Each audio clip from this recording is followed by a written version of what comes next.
नमस्कार, आप सभी का तत्काल संदेश में स्वागत है। मैं कमलेश हाजिर हूँ आप सभी के साथ। आप देख सकते हैं ये गोविंदगढ़ रेलवे स्टेशन है।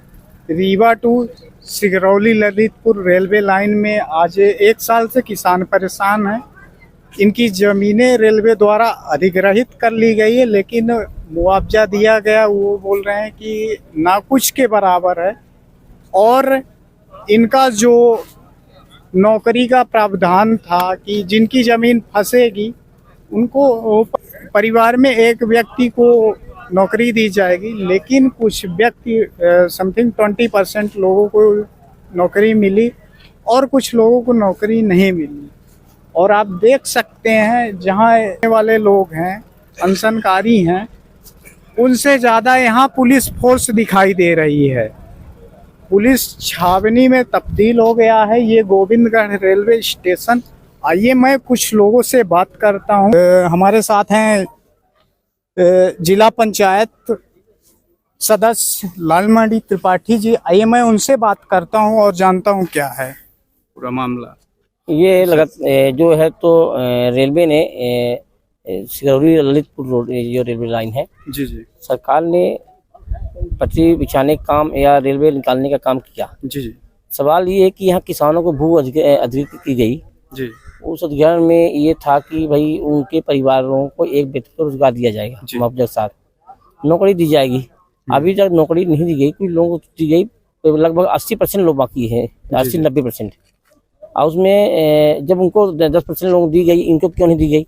भाई उनको भी देना चाहिए। जी। तो लगातार यहाँ से किसान नेता थे यहाँ महेंद्र पांडे जी, उनके नेतृत्व में लगातार आंदोलन चलता रहा इसी सवाल पर कि भाई मुआवजा साथ साथ एक व्यक्ति एक परिवार की नौकरी दी जाए जिनकी जमीन ली गई है।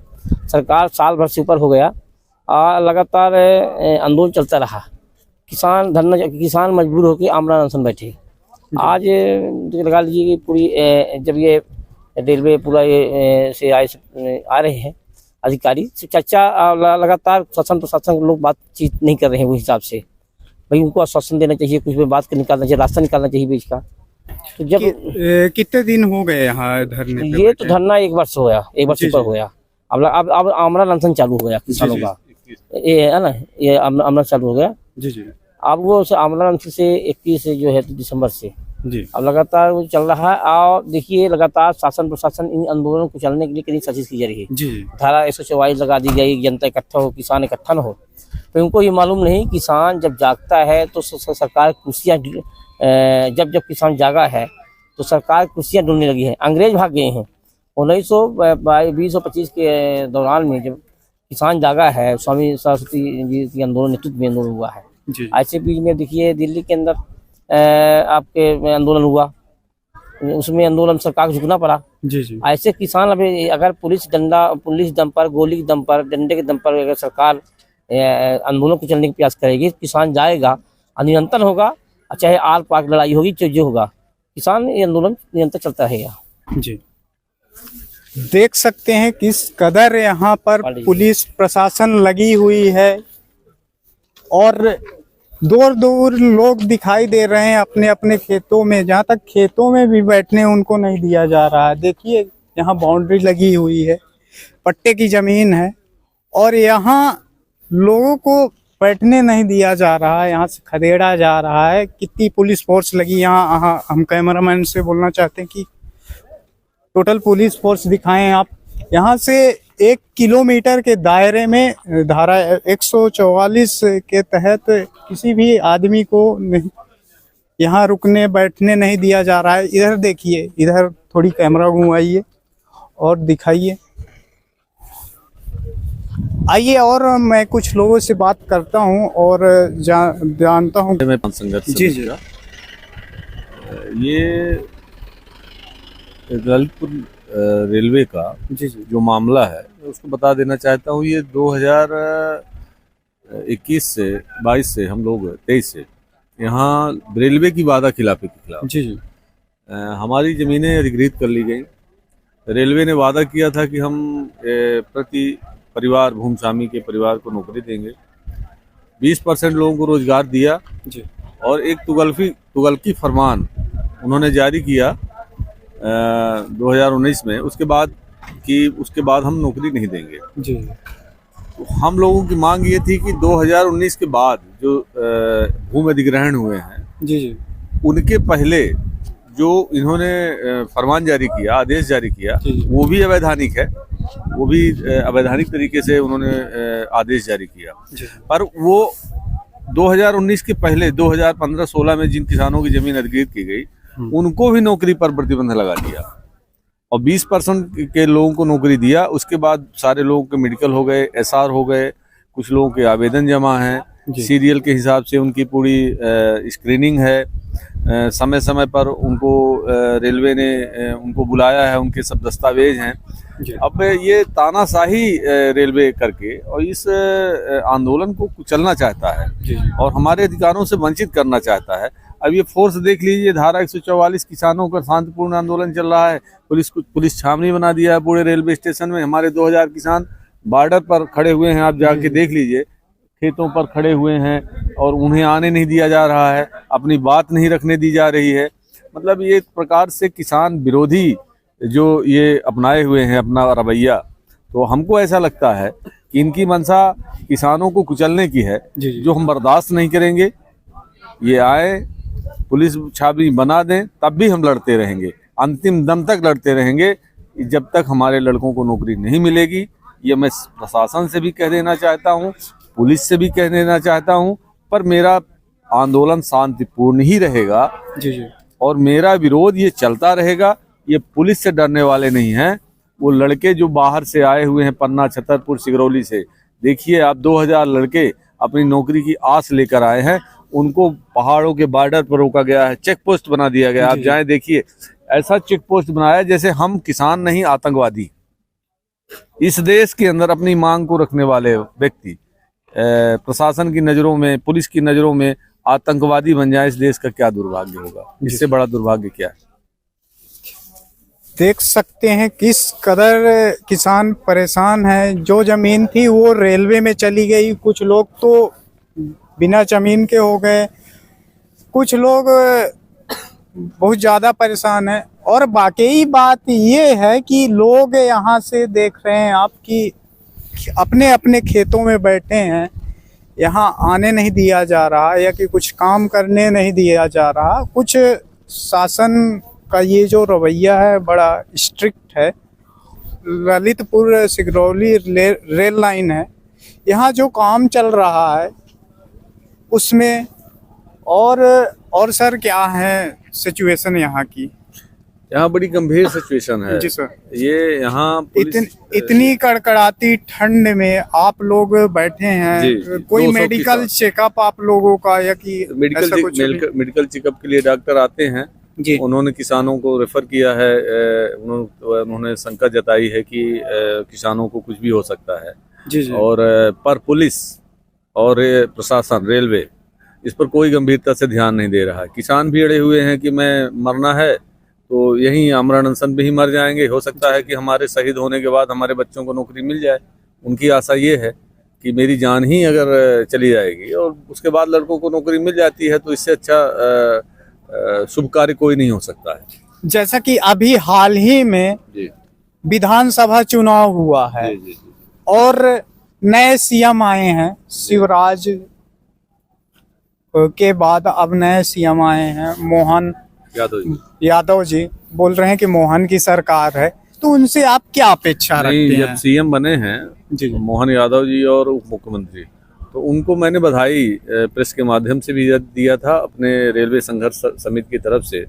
और मैंने उनसे आशा की थी, मतलब एक विश्वास किया था और बधाई के साथ ये मैंने मांग भी की थी। अच्छा, अहम मुद्दा एक ये है कि अपने रीवा जिले से उप मुख्यमंत्री राजेंद्र शुक्ला जी हैं, वो इस मामले में कितना स्ट्रिक्ट हैं? अभी तक तो कोई उनका सकारात्मक समझ में नहीं आया जी। कल भी हम लोगों ने निवेदन किया है हमसे कि आप बिंद के कद्दावर मंत्री बने हैं जी। उप मुख्यमंत्री हैं और बिंद की ये बहुत बड़ी समस्या है। तकरीबन 5000 नौजवानों के नौकरी और भविष्य का सवाल है जी। और आप भी किसान परिवार से आते हैं, उनके पिताजी भैया लाल जी भी किसान थे। अगर आप किसानों का दर्द नहीं सुनेंगे तो फिर कौन सुनेगा जी विंध्य आपके कमान में दिया गया है। विंध्य में कौन सी समस्याओं को कैसे निपटना है जी ये उन्हीं के नेतृत्व में है।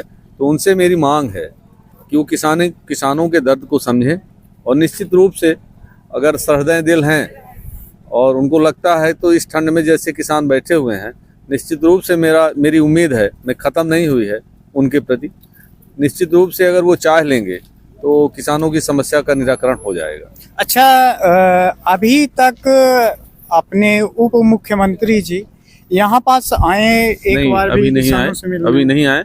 और मैं आपके माध्यम से, प्रेस के माध्यम से ये उनसे निवेदन करना चाहता हूँ कि इस कड़कड़ाती ठंड में 200 नौजवान बैठे हुए हैं और 6 जो बुजुर्ग बैठे हुए हैं, तो उनके स्वास्थ्य को देखते हुए, लड़कों के भविष्य को देखते हुए मेरा उनसे विनम्र आग्रह है कि वो आएँ और इस समस्या का तत्काल निराकरण करें, जिससे ये समस्या पटाक्षेप हो जी, जी। और हम भी विकास में सहयोग करें और हमारे लड़के नौकरी करें, खुशहाल ज़िंदगी हो। ये मैं उनसे निवेदन करता हूं और मैं उनसे आशा करता हूं। तो आप देख सकते हैं कि किस तरह यहाँ परेशान हैं लोग। और आइए, कुछ लोग और बैठे हुए हैं यहाँ पास, मैं उनसे बात करूंगा और जानते हैं इनकी क्या समस्याएं हैं।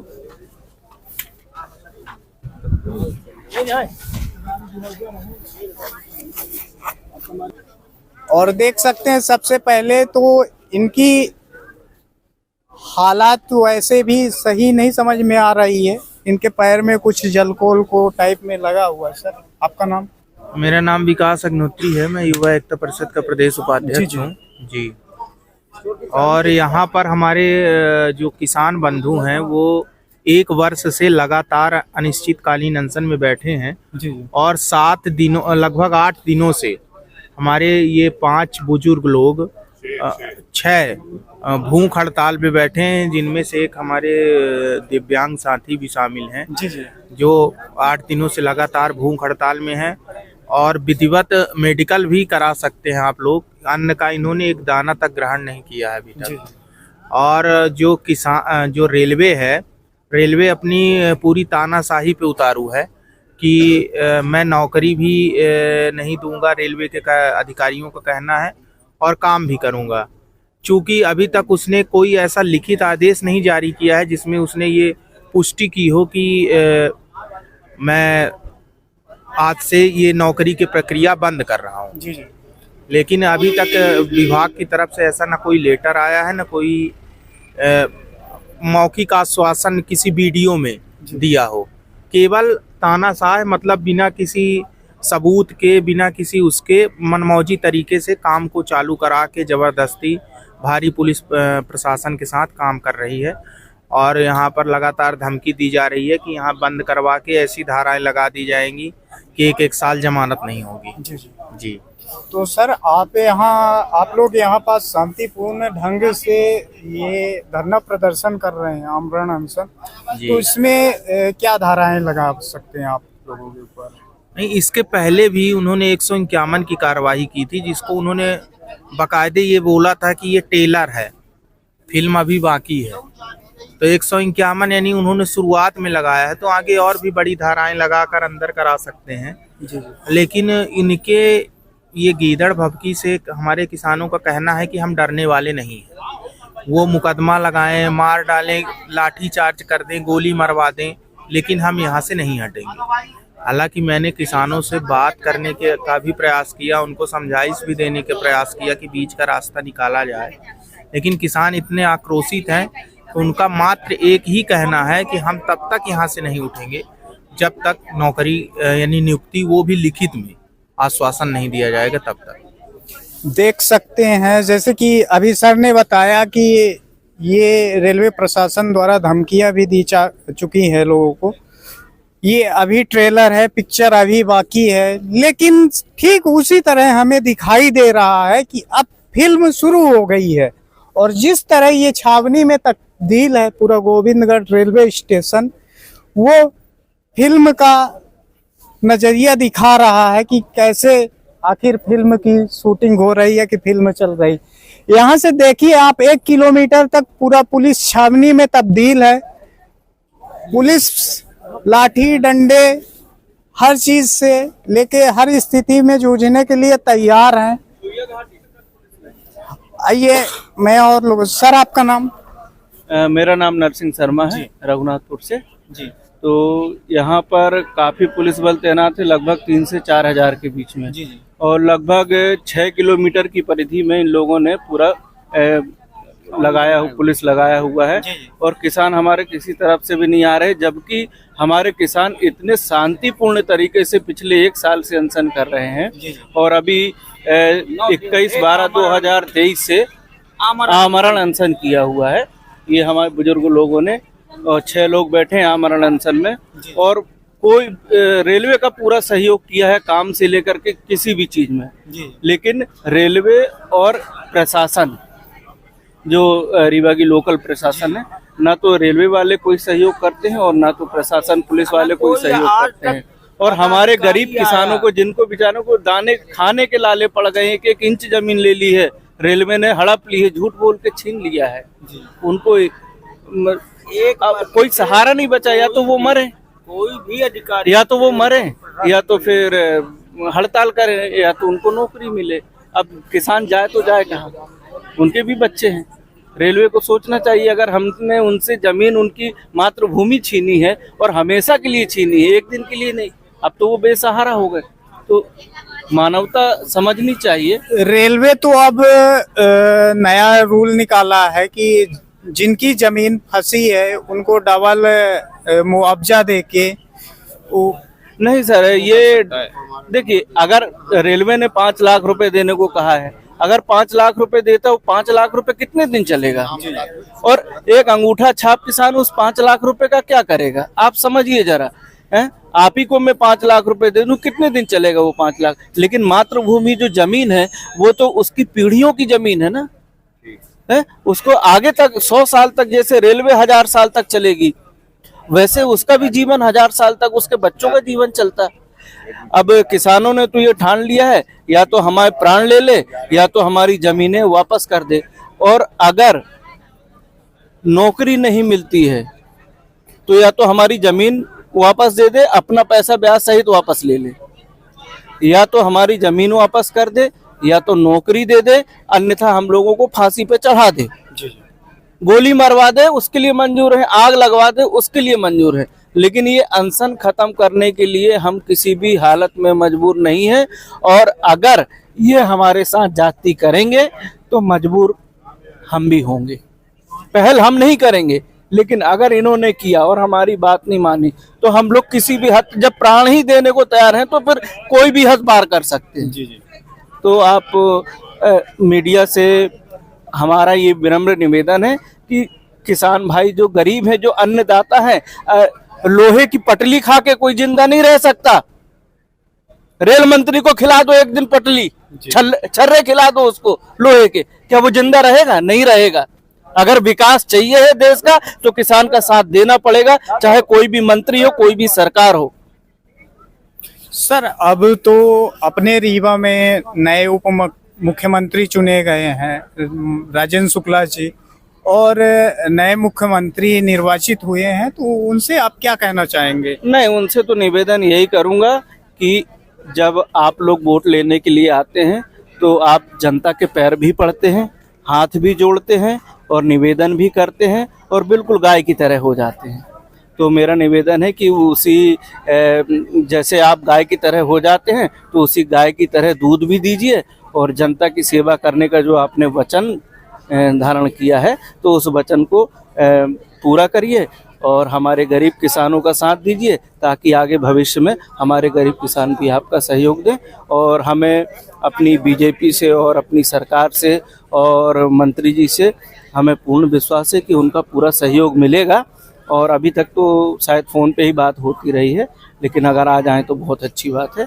और सरकार से निवेदन करें, रेलवे से निवेदन करें कि किसानों की मदद की जाए।